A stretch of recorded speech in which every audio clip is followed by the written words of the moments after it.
Gal Mindaugui, Rimgaudui, ar palinkėjimą kas nori išsakyti, ar klausimų?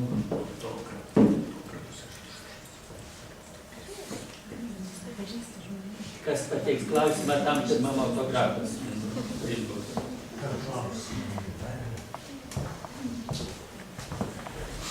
Aš noriu pasidžiaugti, kad mūsų miesto dienos prasideda tokiu būtent renginiu. Tai yra knygos pristatymų, tai yra poetinių renginių. Ir tai todėl, kad kiekvienai tautai kalba turbūt vienas brangiausių dalykų, o tos kalbos puošmena ir parodo tos kalbos grožį labiausiai kas rašytojai, poetai. Ir matyt dėl to jais labiausiai ir didžiuojasi ir tauta, ir kraštiečiai, ir be abejo, kad mes taipogi jomis didžiuojamės. Aš labiausiai jūs prisimenu kaip kraštiečių sąjūdžio organizatorių. Dabar dažnai daugiau minimo klubų vadovų pavardės, tų, kurie dabar vadovauja pavardės, bet iš tikrųjų tie pasisėdėjimai mūsų sodų redakcijai, kurie pas jūs prasidėjo ir kur pas jūs užėdavo buvę rokiškėnai, dabar gyvenantys, tuo metu gyvenantys Vilniuje, ar mes rokiškėnai atvažiuodam, turbūt buvo tokie šilti, tokie gražus, kad ne veltui iš jų išsirutuliojo ir paskui toks gražus kraštiečių judėjimas, kuriuo mes šiandien didžiuojamės. Taigi, didžiuojamės jūsų kaip kraštiečių to sambūrio vieno įkūrėjai buvo. Taip, įkūrėjai. Didžiuojamės jums kaip poetu ir iš tikrųjų sveikinam su jūsų šito naujų kūdikio. Man, aišku, pabuvoti neteko šįkart šiais metais, bet džiaugiuosi, kad dabar galiu čia būti kartu su jumis. Galvojau, kokį čia jums tokį ženklą padovanot. Paskui sugalvojau, kad geriausia kaip agronomui būtų augalas. Ir labai džiaugiuosi, kad pavyko ir spalvą pritaikyti.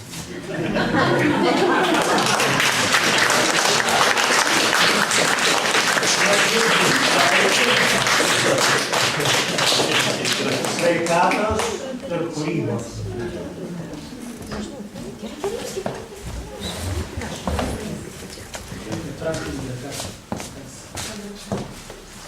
Mes tai čia girdėjom irgi čia visokie sutapimai ir čia tas toks gražus ruduo, graži diena, mes irgi šiandien, mes tai čia esam labai netgi giminės, nes mes iš Tyčkaus dabartinės Vaižganto mokyklos, aš tai kaip ir jūs baigiau Tyčkynę vadinamą, o dabar dirbu Vaižgante ir šiandien mes kaip tik minėjom gimtadienį Vaižganto. Ir tokią viktorinėlę darėm ir vienas iš klausimų buvo, kas parašyta ant Vaižganto paminklo. Ir mes abejojom, ar ten atspės ar neatspės, tai parašyta, ieškokime deimančiukų. Ir mes džiaugiamės, kad būtent šiandien. Tai tas deimančiukas mūsų mokyklos yra čia. Ir kad mes atstovai irgi galim pasveikinti. Ir tokia puokštelė irgi rudeniška, vaižgantiška.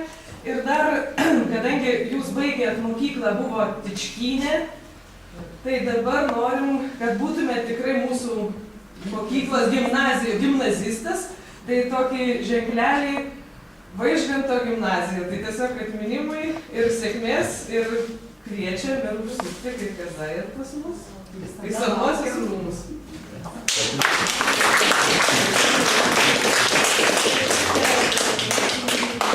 Gal ir buvo įdomu, čia paskutinė gal. O čia gal recepcijų, gal labai malonu. jums labai ačiū. Ačiū.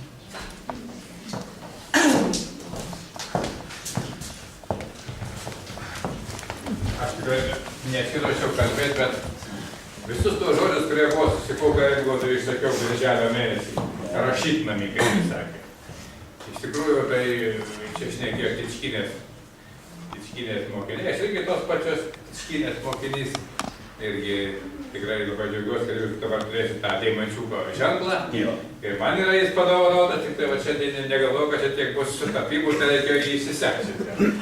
Tai Ačiū Jums už viską, ką Jūs darote mūsų kraštui. Gerbiamas Petras prisiminė tos pirmosius, sakykime, mūsų kraštiečių susitikimus pas Jūs. Ir kadangi mes abu žemės ūkio specialistai, tai kalbą rasim, nes visada dirbant kaime agronomos su inžinierium turėjo bendrauti neišvengiamai. Sakykime, mes keikdavom agronomus, Jūs keikdavot mus. Akademijom, žinai, pykdavosi mechanikai su agronomais, vieni daužydavo kitiem langus. Tai toks jau buvo gyvenimas ir iš tikrųjų jis praėjo, sakykime, ir matyta patirtis ne tik tai žemės ūkė, o po to ir, sakykime, tam jau mūsų sodai laikraščiai žurnale, labai rimtam, tarp kitko, labai skaitomam tais laikais. Iš tikrųjų, tai buvo labai populiarus, toks praktiškas ir aš dar buvau pakankamai jaunas, bet mūsų sodus ir redaktorius pavardę prisimenu jau nuo tų dienų, nors nelabai žinojau, iš kokias redaktorius ir atsiradote. Tai dar kartą su to jubiliejum ir tik tai aš dabar klausiau jūsų, tą, ką jūsų kolega paklausė apie tą, ką jūs dėsite naują rinkinį. Man truputį nežinau. Ką nors, nu, aš jau tik tai, sakykime, jau man tokia sudarė nuomonė, kad jūs jau 80 aukšto nebeplanuoja. Nu, ką nors mes ir kai kitas ponas Rimgodas susitiksim, kai kur Vilniuje ar čia, va tokį perskaitykit, kad tikrai aš įsitikinsiu, kad 80 ar 85, nu ir dangoraižiai, kuriuo Amerikai pastatė labai daug. Tai dar kartą su to jubiliejum, iš tikrųjų mes tą knygą labai dėkinga savo krašto žmonėms, iš tikrųjų, kad mes suspėjom nuvažiuoti, pasidžiaugti. Tai tikrai buvo nuostabus vakaras ir nes jūsų rašytojų vadas sakė, nu jau ponui Rimgodui čia fanfaros. Tai tos fanfaros, tų fanfarų jūs tikrai nusipelnė. Būkit laimingas ir ačiū jūsų visam kolektyvui čia atvykusiam ir sveikatą. Atsiminti 80. Gerai.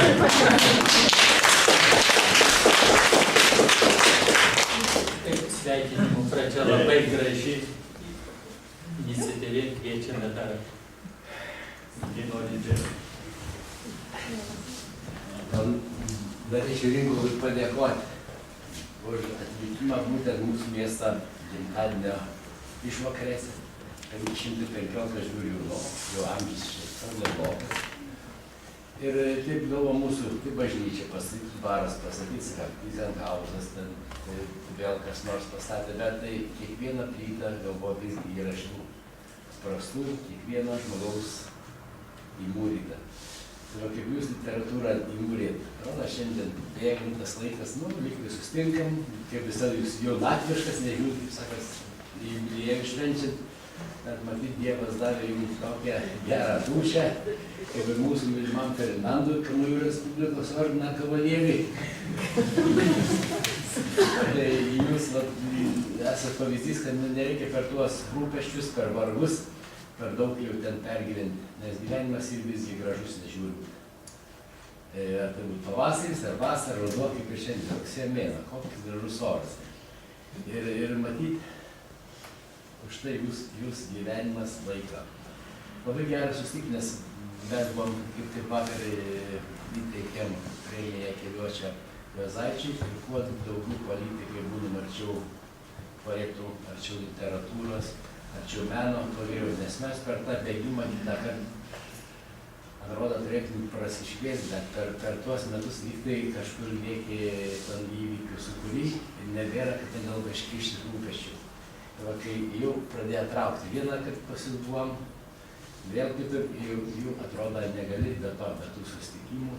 Matyt, kažkiek tai ir mūsų pačius daro žmonėmis, tam, kad nesuprasime žmogų, kitą paskaitę jūsų eilėraščių, kitą būtent pritaikyti tą momentų tą sakinį, būtent tai, kaip jūs sakėt, papinė ten slenčia. Žodžių lesalų. Žodžių lesalų, bet ten ir deimančiukų, kurios nutveri tada, kada reikia. Taigi, ačiū Jums už tai, ačiū visai komandai. Ferdinandą, kurį pažįstams, įkala Jūsų eilėraščius mums iškart įstato ir mums lieka jie visam laikui. Labai malonu matyti, daug metų ir didelę pastatą.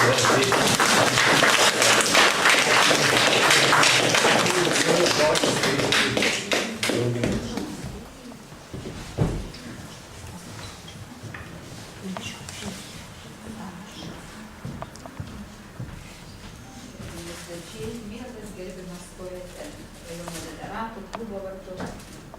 Dėkojam už kūrybą, už knygas, už artumą, už meilę gimtiniai, už tą prisirišimą prie mūsų krašto.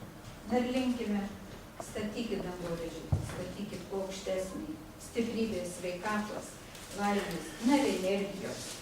Vienu žodžiu, nepamirškit jūs mūsų. Ir mes išsinuomoti žadame vieną kitą kambarėlį. 15-16 metais. Trečią almanachą, nors 20-metį vieną. Vis tiek reikėtų įsileisti. Ačiū Jums už pagalbą. Bet reikia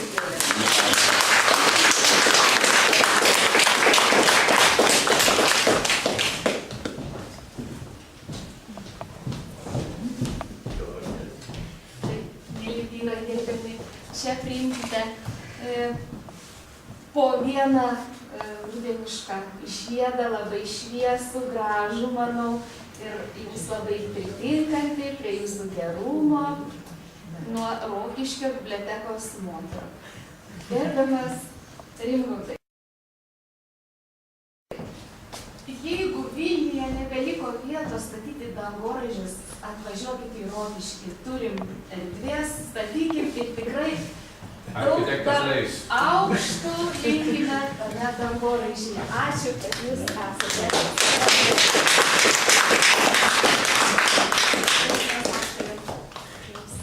Ačiū labai visada, kad būnate kartu su bibliotekomis ir mūsų krašto, ir kitose bibliotekose skleidžiate tą literatūrinį žodį ir visada esate mūsų mylimas ir gerbiamas, o dabar dar mūsų kraštietis.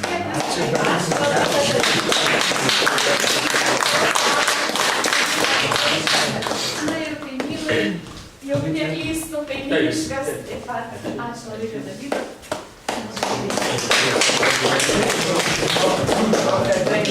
Kadangi aš visada labai vertinu ir labai džiaugiuosi būdamas tarp iškilių aukštų žmonių.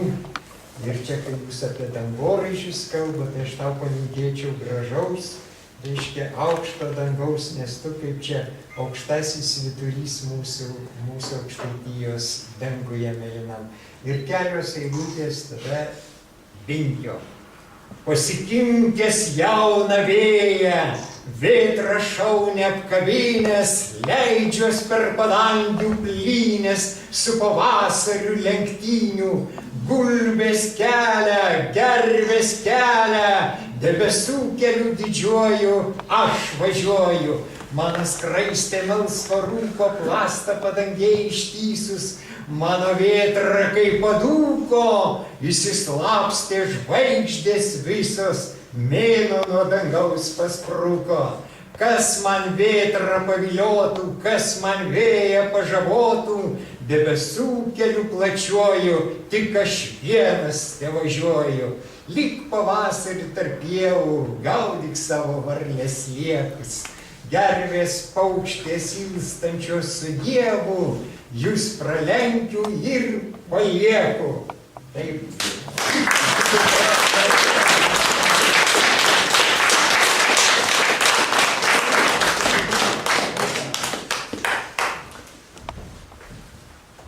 Šiandieną mes girdėjom labai gražių atsiliepimų apie savo gimtą kaimą, tad linkėjimai iš jūsų pagrandžių kaimo nuo kaiminių Janinos, Valės ir Aldonos. Deja, jos negalėjo atvažiuoti, tai siunčia labai didžiausius, nuoširdžiausius linkėjimus ir kad jums Gegutė daug kartų sukukuotų.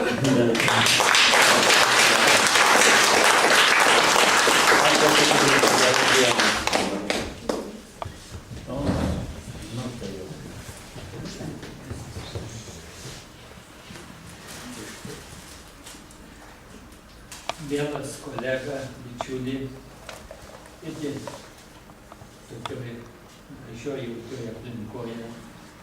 Norėčiau palinkėti, kad kaip pats rašai, kad ant tavo popieriaus lapų būtų trintis tarp žodžių ir tu kurtume naujas eilėraščius, sudaryti naujus rinkinius ir visada lydėtų tavasis tostas. Aš taurę dar vilties geriu. būti laimingas tarp laimingų kraštiečių.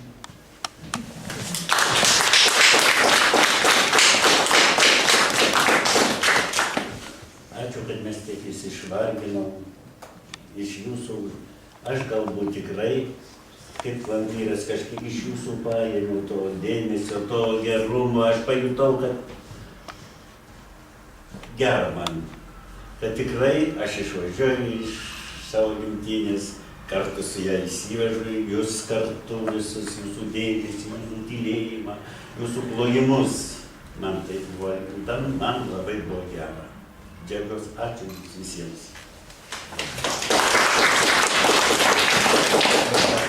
Aš taip laukiu, kad poetas perskaitys eiles apie poetą, kurias pradėjo literatūrologas, bet taip ir neužbaigė. Tai leiskite, aš užbaigsiu. Prieš pasakydama, kad galima paskui įsigyti poeto knygų ir kitų dar leidinių. Ką dabar veiki? Žiūriu į ežerą. Matau, kaip subridę beržai plaunasi kojas, kalbasi su žuvimis, aptarinėja pavojingą gyvenimą.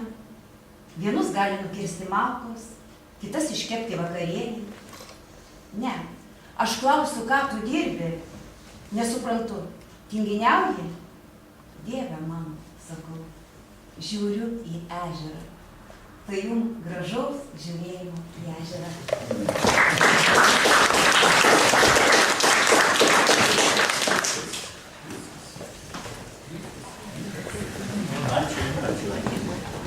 Gerai.